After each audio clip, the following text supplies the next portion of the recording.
Again, I'm not going to do long introductions. You've heard from each other, and you've also got in your participant booklets list. But Fredrik comes as the former VP of the business area networks at Ericsson, and Jesus is the senior manager of transport and IP networks at Telefonica, based right here. So, Fredrik, I'd love to start with you, if I may. And talk to you a little bit about how the global network is responding to the growth in AI. Sure. No, thanks for that. I was almost expecting that question. I think, look, let's take a bit of a step back here and look at the technology that we've been providing. It's, for me, mobile communications and is the most inclusive technology that's ever been developed. Everybody's connected. There's 4 billion people in the world connected to the networks we built. And of course, when that leads into AI and the application, whether it's going to be $30 on top of the $15 we currently spend on connectivity, that we can debate. But of course, there's been a journey when it comes to mobile connectivity, and the initial use cases were to call, to SMS, moving into video, and moving into the 5G world, which we've seen for the last, let's say, 6-7 years. Networks are evolving, and I get back to AI, but it's important to contextualize this. Networks are evolving then from a person-to-person communication, video communication, into something that is offering differentiated connectivity, programmability in the network, building network for different type of use cases. And that is fundamentally important because in our business, while most other businesses have grown significantly over the past few years, I would argue the value capture in mobile business and in fixed networks, for that matter, as well, have been limited. Yeah. So what we try to do here is, besides, of course, when 5G comes along, we try to offer better speed, better latency, but there are so many other things in 5G that we developed 5G for. 5G was not developed for that. It was developed for other functionalities. We know, a network knows exactly by meter precision where a person is. It can authenticate a user very easily. Meaning if the bank wants to avoid fraud, if you combine all this together with connectivity, you basically have a zero fraud situation as a use case. Advanced manufacturing use cases, you bring out technology onto the edge with high compute capabilities, allowing for production cases that we haven't seen before. Now, I got to be honest and say that capitalization of 5G happened to that extent that we would have wished for. But it's something that we are working with through then a global API exposure. So what we try to do is to standardize the networks, the way developers see networks across the world, to offer what we call hyperscalers to Telefonica and the likes. Because in 4G, with horizontal technology, including AI, if that comes in segments, it will never come in segments. It will never come with 3 operators separately in a country. Those typical example would be WhatsApp took away a major revenue stream on SMSs and MMSs. So when we look at all these in telecoms, when we get down to the point of what does this require? Well, this requires high-end semiconductors, and we actually benefit from a cost and performance perspective to be on the absolute latest nodes. In my previous job then in Ericsson, we went down to 3 nanometer to 2 nanometer, both in the radios as well as on the compute. It's fundamental because otherwise we will never be able to offer the type of cost efficiency that Telefonica purchasing department will put on top of us to secure that we can provide. Yeah. So technology for cost has been a very important part. Now, I just want to make one comment on this one here as well, that when it then comes to this compute and the billion computation per second that we need and the latest nodes, I'm a bit sorry to break it here, but since the last 8-10 years that I've been doing this job, there's not a European semiconductor company that is close to being able to offer what we need. And I also have to say that when technologies like this scale, we used to be able to choose between 10 semiconductor companies, now it's down to 2-3. It's Marvell, it's Broadcom, it's Intel, possibly NVIDIA right now. When that has scaled, when the technology train is left, it's very difficult to catch up. So my little bit, the first message with all this, when it comes to AI, there is an opportunity, don't despair. And I think this platform that is built out with this compute network actually enables Europe to take a move on to offering capabilities, or let's say use cases, automation, AI on top of that network that's been built. Someone being able to catch up on these latest nodes and being able to do like the Americans are doing today is going to be very difficult, I think. So that's a little bit, and I can go and you interrupt me here because I want to have a conversation about this as well. But when we come into AI then, we use AI in software development. There was an agentic AI here that I think Maria showed. 6,000 software engineers in Ericsson is getting a little bit nervous because in the environment we develop code for a specific outcome. Coding buddies is a great support. We build it actually it's hard for us to build in 5G, for example, the multiple antennas that move in a flashlight instead of a floodlight mode to try to capture you with the best performance with low latency and high speed. When that is done, we need to reduce interference. There are 2.5 computations per second that are needed to be able to actually separate and make sure you get the signal to noise ratio right. You need the nodal density to be able to do that. And you also need the ultimate power to be able to do that. Therefore, we cannot do this with predictive software. We need to do it with ML-based software. But I think the most important thing, and this goes back into mobile networks, they are like brothers and sisters to AI. I don't think AI will grow unless 5G networks evolve. And I actually think they are, so to speak, brothers and sisters. The way we can deliver AI use cases is going to be through mobility, it's going to be through mobile networks, and we're going to use AI both to consumers and to enterprises to deliver this type of use cases. Let's bring Jesus here because you nodded a couple of times in front on the WhatsApp comment. I saw you. You're noticing. But how is Telefonica operating in this kind of environment that Fredrik's talking about? Okay, the environment is completely challenging for us because we have the environment's completely challenging. A high pressure on costs and delivery and things like that. So AI is one of the main factors, or will be one of the main factors in the future. But in the case of telco operators, it will be operate in two ways. The first way is common with the rest of the sectors, that is, AI will help us to improve our internal processes, our internal capabilities, our automation. Agentic AI was mentioned before. Of course, this will be the same as in any sector. But for the telco operators, there are other things to address. We need also to prepare our networks for AI supporting. So this is not only AI for operations, but it's also network for AI. So AI will be deployed in the end customers' premises, in data centers, in the edge computing nodes. So we need to reshape completely our networks.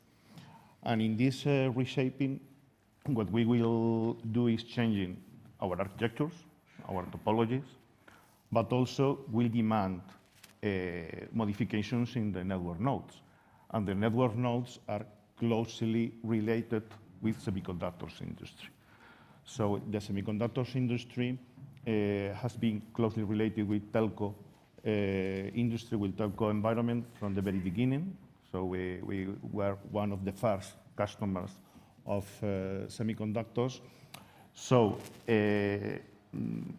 we rely on the performance, on the functionalities, on the capabilities of the semiconductor industry for providing first to the industry and later to the operators the capabilities we need to offer in our services to the end users. Fredrik, you're nodding all the way through that. Is that a common theme for you? Can you repeat that? Sorry, is that a common approach that you would agree with? Yeah, I would do that, and I think I'm happy to hear that the way AI could offer another use case on top of API-based type of services, it is a promise. Having said that, though, we still have some of the use cases that need to be proven, so to speak. So it's a bit of the hen and the egg story is always here. But I think there is an evolution technology-wise where And you might have seen one of the big, NVIDIA making an acquisition of 10% of Nokia. That acquisition is relatively small. Well, but the purpose of that is actually to bring out different type of applications onto the edge that Telefonica are preparing for. And what that means is that the chips that used to carry, call it RAN workloads then, high-end data and video traffic, they are now also designed for carrying parallel computing, i.e. AI workloads. And that's a big bet for NVIDIA at this stage, to be able to then take because we all know that a large part of the growth of the US economy is based on data center. Now, mobile network is nothing else than a distributed data center.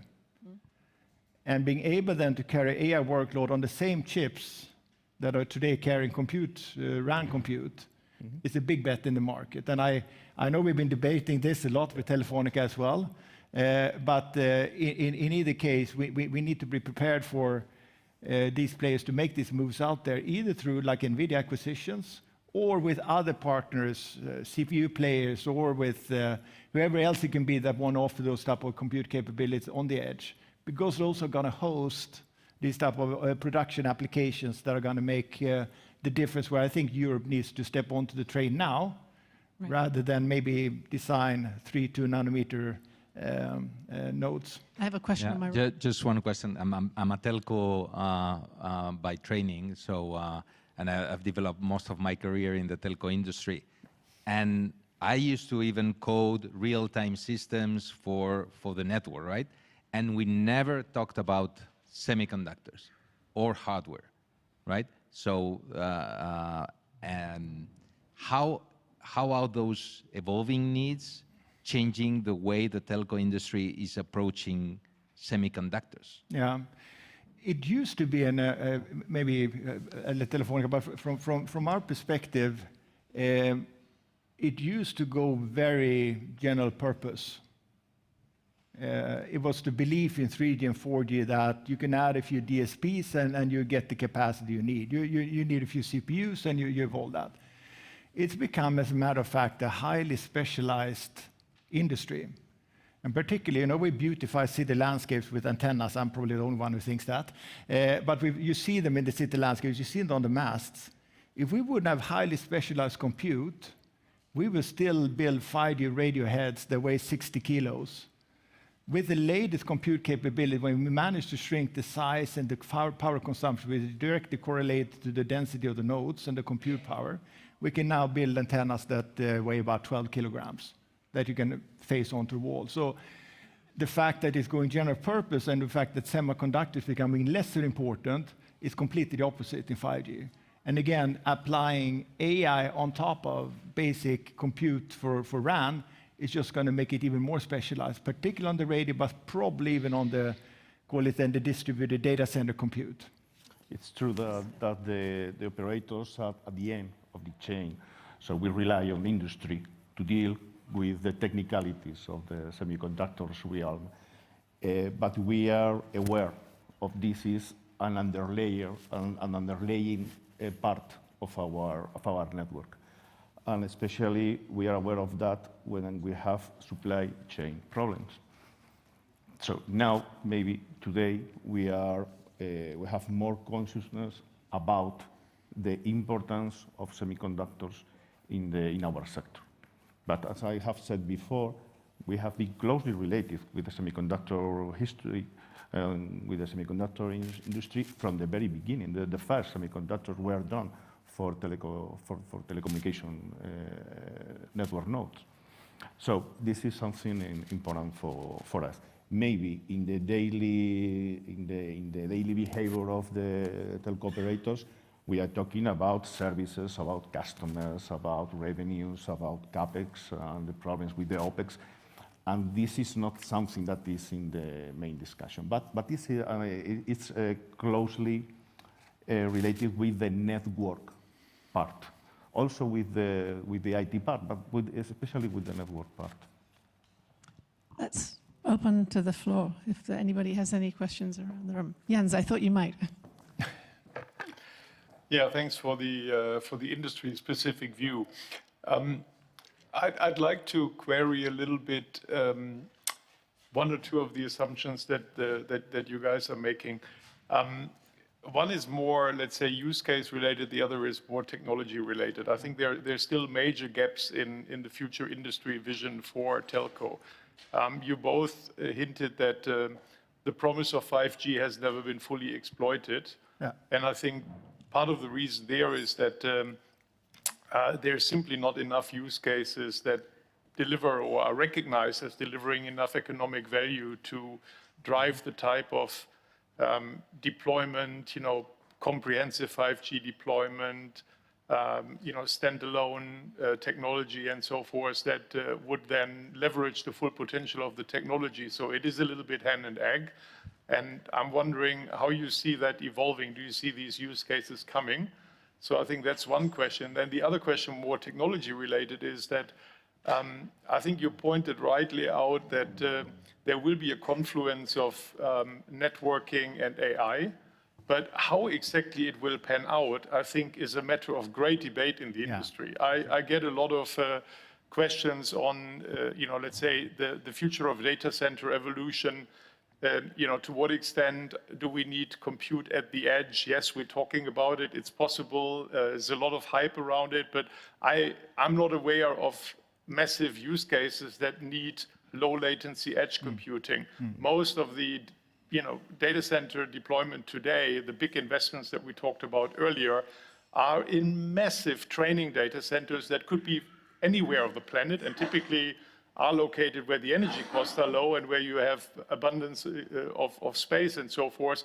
They are not where the use cases are executed. Now, in the future world of inference and needing proximity to maybe embedded AI components that people carry around with them and so forth, that paradigm may shift. But currently, I think there is no clear perspective, at least not that I'm aware of, how exactly the right mix will unfold. So yes, conceptually, confluence of AI and mobility or networking, but how exactly it will pan out, I think nobody has a clue, frankly. So, I just wanted to throw out these two provocations and get your take. But I think you're right, and that's why I was careful to say that it's an evolution of mobile networks, and I don't think we've managed to intelligently monetize beyond mobile broadband. We introduced 5G. I think that's fair. But I think there are two aspects. So this is my personal view, and I think the mobile broadband business in certain markets thrives. US, India for that matter. Europe is still slightly difficult there because it's regulations predicated on end user affordability, which happens to be about one espresso every second day. That's the European regulator believes that people should pay for mobile broadband, and that makes it very difficult for European operators in particular. And that's not because no one is doing a bad job. It's regulated, predicated with 4 or 5 operators per country. But I think when it comes to the parallel, and I think we need to nurture that mobile broadband, it's going to be there, it's going to be great. But I think one of the mistakes, if we go back one generation in 4G, is that we had no monetization mechanism in our industry. It went straight up to parallel horizontal players like WhatsApp type of applications, Uber, etc., that innovated on top of the technology that we put in place without really the repatriation. I'm not feeling sorry for the industry. We did a mistake. We messed that up, honestly.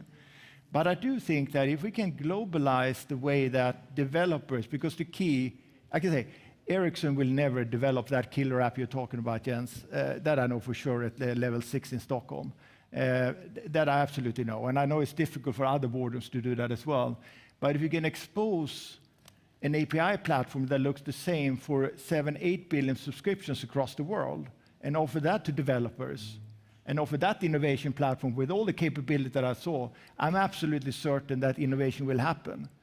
But it is that step that it went to the hyperscalers with that development layer as opposed to millions of developers in an application economy that could get direct access with people flooding back into, instead of the App Store of Apple, flowing back into developers like Telefonica that actually put the technology in place. I don't know what those use cases are going to be, Jens, but I know with an innovation platform that you can expose to millions of developers, I'm absolutely certain that there will be those type of applications. So I think the mechanics haven't really been there, and we're working very hard in the industry to facilitate that.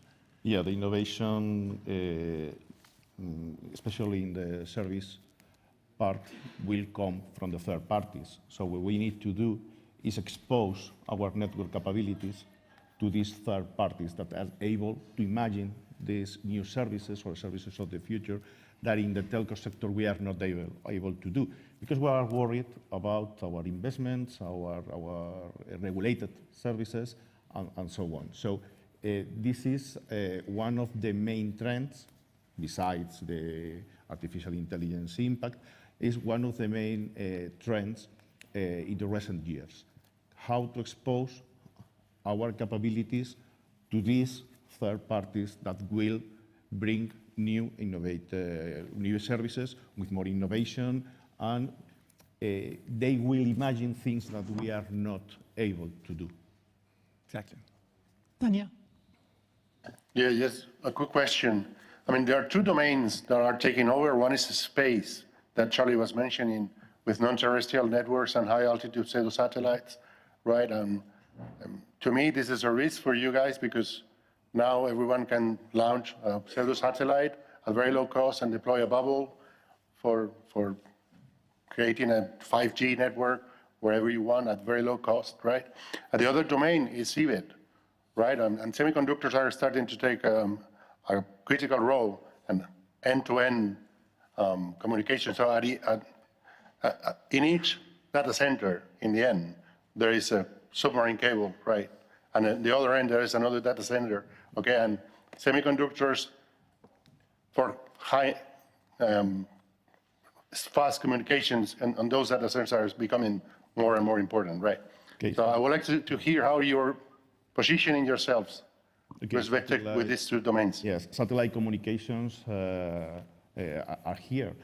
What is happening today is that there are new actors in the ecosystem. So with the low orbit satellites, we will have new actors in the whole communications ecosystem. But I don't think that this is really a threat for telco operations, because they will complement some areas where you are not able to offer a competitive service in terms of cost. But it's not really a competition with a fiber, for instance, or a mobile broadband, because when you have a lot of customers in these satellite systems, because they are shared, the final performance is quite low. So it will be working very well in some environments. It will be another actor in the ecosystem, and we are collaborating with them. So this is clear, because we have already collaborating with the classical satellite providers. For instance, you know, Telefónica has operations in Brazil, and in some parts of the country, there is no way to go with a land line. So we are using satellites for providing this kind of services, the classical communication services. If I may just make a quick comment, and then this is the perfect segue to our next panel on space. So go ahead. I just want to make one comment. I think it's spot on. I think it's complementary, and I think it's actually good for some of the more rural coverage, where it's going to be a very cost-efficient way of deploying mobile networks. When you get up to density at this stage, then you need to provide a service with certain characteristics. Then terrestrial networks is the complement in those type of high demanding areas. But I would like to say one thing, and there's a bit people tend to forget, at least I, speaking for myself, when you look at SpaceX, for example, go running into country and providing megabit services, is quite unregulated. So in a way, they get a very unfair access to the market, because Telecom Italia happened to know Tim, when they bought spectrum for mobility, for 5G, they paid around, and don't quote me on numbers now, ballpark, $2 billion, €2 billion. It was 80% of the market cap before they even got onto the stage of building the equipment that SpaceX tends to do for free. So it's a highly irregular, I'm not saying this is a regulatory issue, and I'm not saying the technology, we need to adopt that and make sure it gets to because technology and cost performance will win over time. So I'm I think it's complementary, and I think the two will live parallel, but one needs to look a little bit beyond that on the regulatory side as well. It's a bit unfair. And the other question, Daniel, was about We should make it quick to move on, but About, thank you. how are you positioning with respect to seabed communications, right, submarine cables? submarine cables. This is the submarine cables are one of the basic infrastructures for the world internet. And we have a company that has participations, is working on submarine cables. But this is a well-established technology, so there are no technological challenges around. There are some improvements we are trying, for instance, using optical disaggregation and coherent optics, but I cannot see changes in the short term. We're going to cut you short. I'm sorry, but the space questions were an excellent segue into our next, our next group. So thank you both very much indeed for setting up the discussion about telecommunications. Thank you.